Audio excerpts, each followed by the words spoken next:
Bel é o principal protagonista masculino e o capitão da família Estia. Depois de subir para o nível 2, ele até recebeu o nome de Pequeno Recruta, e seguindo aí para o seu nível 4, seu apelido também foi alterado de novo para Pé de Coelho.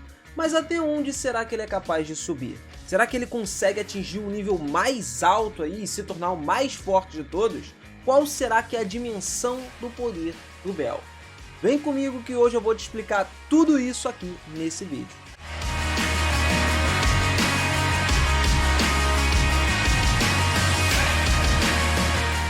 Fala seus otakus, beleza? Eu sou o Miro, sejam muito bem-vindos a mais um vídeo aqui no canal. Galera, quando o Bel surgiu, ninguém sabia os antepassados dele, né? A história dele. E com o passar do tempo, a gente foi sabendo pouco a pouco aí sobre quem ele era. O Bel nasceu como resultado da união de um membro da família Zeus e Metéria, que fazia parte da família Hera. Alguns tempos depois da derrota da família Zeus e da família Hera contra o dragão negro de um olho, antes de morrer, a sua mãe deu ele a Zeus para cuidar dele, como se fosse o avô. Exatamente, era como se o Bel fosse neto de Zeus. Ele viveu com Zeus numa aldeia rural no meio das montanhas. Enquanto crescia, o Bel ouviu e leu muitas histórias sobre os heróis do seu avô, formando o seu sonho de aspirar a ser um cara poderosíssimo. Sonho esse que sim, um dia se tornaria realidade, cara. Principalmente com o seu avô sabendo do poder de deixar o like nesse vídeo aqui, cara. Ele já, deu o papiro ali, falou pro Bel pra deixar o like aqui também. Então ele, como é esperto, fez isso, cara. E você que tá aí também é esperto, você vai fazer também, mano. Vai deixar o like aqui pra fortalecer demais o canal e vai se tornar um cara muito mais vigoroso. Assim como o nosso querido Bel também se tornou. E ó, Zeus falou, tá falado, hein? O cara não é qualquer um, não. É sinistraço, o maluco é sinistro. Então, mais uma vez, muito obrigado. Vocês são bravos demais. No passado, o Bel acabou quase sendo morto por um Goblin. Foi até salvo pelo seu avô. E após a presumível morte do avô, ele meio que se encarregou de deixar a aldeia aí e viajar para uma terra do horário para realizar os seus sonhos, de se tornar um cara forte, né? Um aventureiro. Ao chegar na cidade, o Bel tentou entrar em alguma família, mas foi rejeitado por cada uma que ele tentou. Até Estia, uma deusa incapaz de encontrar membros dispostos a se juntar à sua família, perguntou a ele se ele gostaria de se tornar o primeiro membro da família Estia. Bel aceitou de bom grado, cara, e assim ele começou a sua nova vida, finalmente com a bênção de uma deusa, fazendo parte da família Estia. Mas esse passado dele pode fazer a gente até pensar que ele seria um personagem absolutamente forte, justamente por ser um semideus, né? Que ele tinha um avô que era um deus. No entanto, é um pensamento um pouco precipitado, galera. Vamos com calma.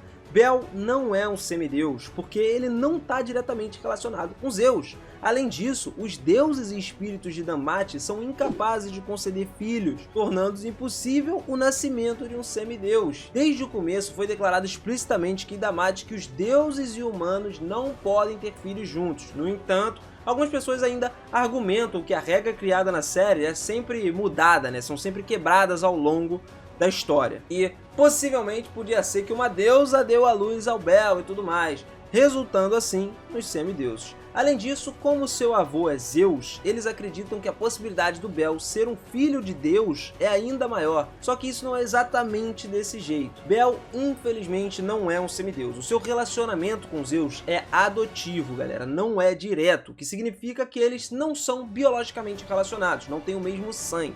E embora ele seja verdadeiramente filho de Deus, não é Deus da maneira de Deus em si. Por exemplo, um membro da família de um deus, como Estia, por exemplo, pode ser considerado filha de um deus específico, mas não é por isso que a gente vai falar que ele é fraco. Pelo contrário, ele possui um nível de habilidade incrível, cara. Afinal, existe uma relação direta dele com um nível desde o início da história. Para você ter uma ideia, vamos passar lá para Otar, que era considerado um dos aventureiros mais fortes e de mais alto nível de horário. Ele chegava ao nível 7, quase ninguém podia se opor a ele, muito menos derrotar ele. E devido a isso, o nível mais alto atual de horário é o 7. No entanto, que é verdade para o horário não pode ser dito para o mundo inteiro. Uma informação chocante foi revelada. O nível mais alto em Damate não é o 7, é o 9 e pertence a uma aventureira da família de Hera.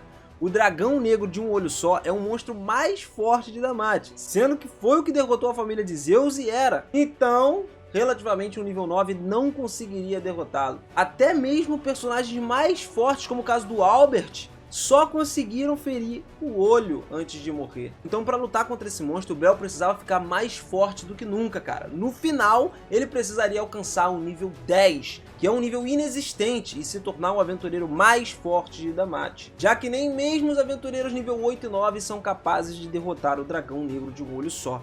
Então as chances dos outros que são de níveis mais baixos são menores ainda, né? Já se ligou. Para melhorar isso, ele não teria que ficar apenas preso nas dungeons, mas sim atualizar suas estatísticas através de lutas contra aventureiros de nível superior ao seu. Agora, uma coisa que é interessante da Damath é que existem dois tipos de habilidades, que são as habilidades de desenvolvimento e as habilidades comuns.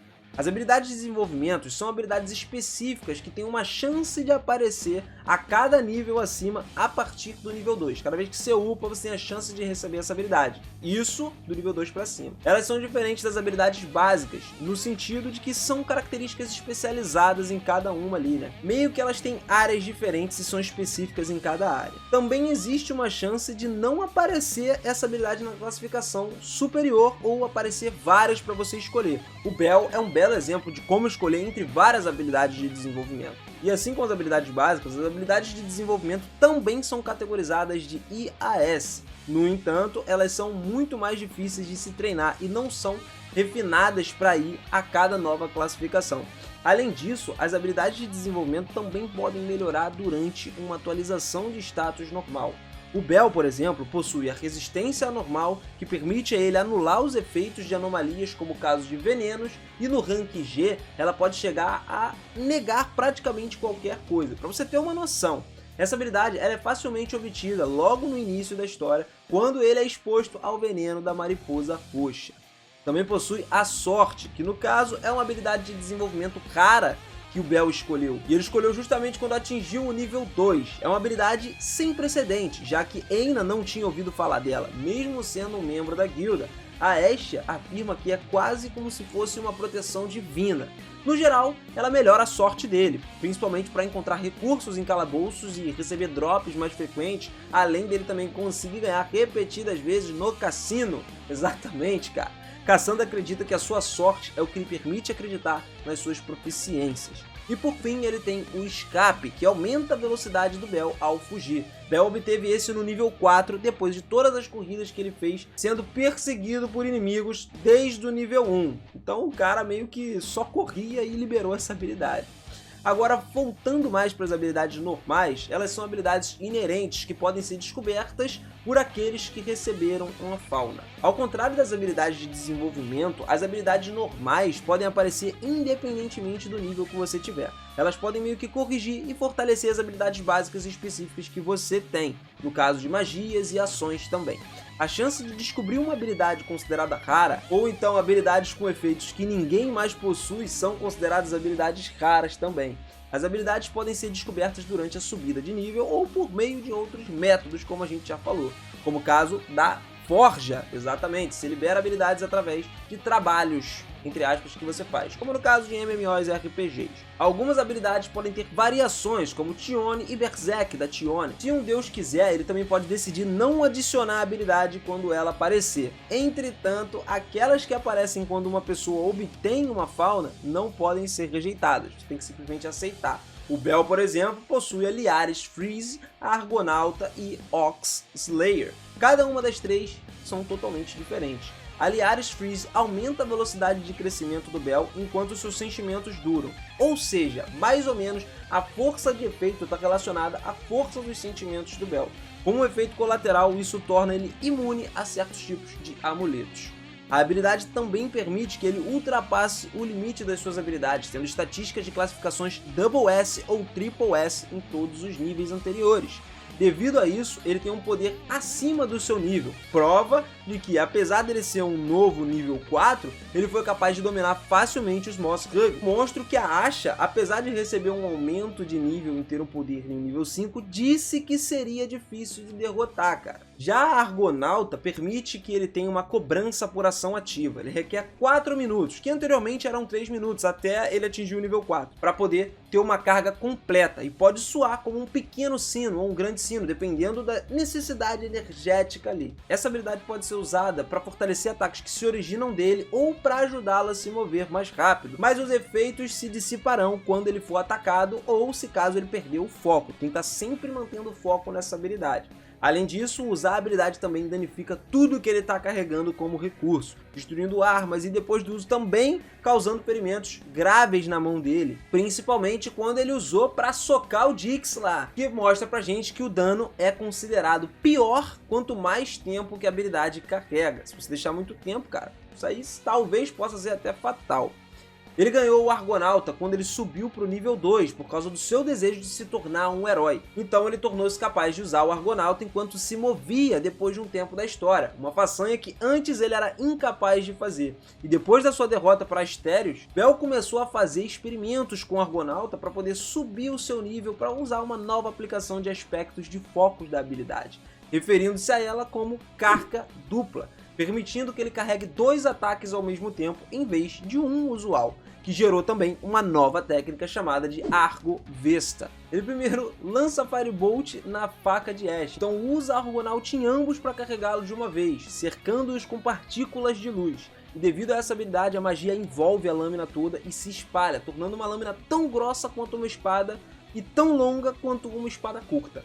O calor e o brilho aumentam ainda mais quanto mais tempo ele fica carregando, fazendo emitir uma luz carmesim. E quando ele atinge o tempo que ele quer de carga, aí sim ele ataca o seu oponente. A força do ataque causa, para vocês terem uma noção, um flash de luz brilhante sinistraço e é enviado numa ordem de um calor, de uma onda de choque na direção do oponente. Ou seja, praticamente pode desintegrar alguém, hein? Já pensou nisso? E não menos importante, ficamos com a Ox Slayer, que aumenta fortemente todas as habilidades de luta contra monstros do tipo Touro Furioso, potencialmente tornando o usuário mais forte do que o seu nível real ao lutar contra esses tipos de monstros. Cara, para não dizer que ele não possui nenhuma magia, ele possui sim, mas é apenas uma, que a gente já citou aqui, a Firebolt. É a única magia que o Bell possui, que ele aprendeu lendo o Grimório que ele pegou emprestado da Freya. O bom é que ela é uma magia sem encanto, né? Então ele consegue usar ela sem encanto nenhum. E às vezes ele combina ela com o Argonauta para poder dar danos mais fortes, como a gente já falou, que eu disse que tinha falado aqui mais cedo. Mas não para por aí não, cara. O Bell também possui equipamentos que ajudam ele diretamente em combate, fora essas habilidades, né? Como o caso da faca de Hestia, que você provavelmente já conhece, que é uma faca especial que foi criada por Hefesto com a ajuda da Hestia, e a faca meio que tá viva, né, cara? Ela fica cada vez mais forte de acordo com o status do portador, contanto que o portador seja um membro da família Hestia, claro, esse é o único porém.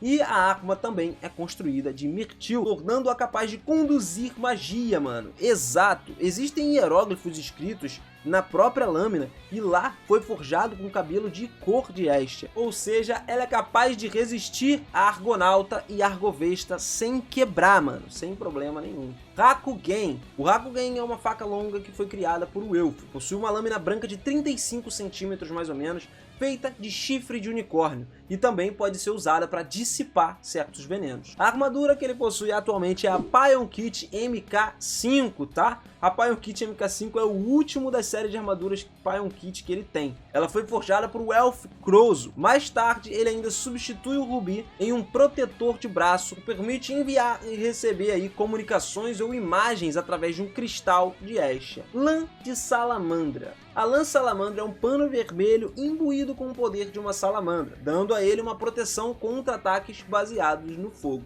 Tecido Odina. Tecido Odina é um pano azul imbuído com o poder de uma Odina, cara, dando a ele maior proteção contra ataques da base da água, o que ajuda no portador também debaixo d'água, em alguma batalha submersa talvez. Temos o Silenciador Golias, um silenciador feito de parte de manto de Golias de Lily por Welf e Cassandra. Ele dá a mesma proteção que o Goliath Rogue, sendo capaz de bloquear ataques físicos e mágicos também, exceto por ondas de choque. E ele também é capaz de usá-lo como um chicote para poder atacar os inimigos eliminando-os com sucesso com um grupo de inimigos do andar inferior com ele. O véu reverso é uma capa de dois lados que age como uma capa normal de um lado e permite que o usuário fique invisível do outro lado, incluindo um capuz também, cara. E enquanto alguém estiver sob a capa, ela será contada como portador e receberá os seus efeitos. Então ele pode esconder não a si próprio apenas, mas também se ele englobar alguém ali, né, abraçar alguém por dentro da capa, a pessoa também fica invisível. Isso sem a gente contar, é claro, os equipamentos dele que já foram destruídos, como o caso de todas as outras armaduras de Pion Kit anteriores e as lâminas, como o caso da Wuxi Wakamaru e a Shines Dane. Pois é, mano. E mesmo o nível de habilidades dele ainda não sendo o melhor, cara, eu acredito que ele vá sim crescer muito nesse anime.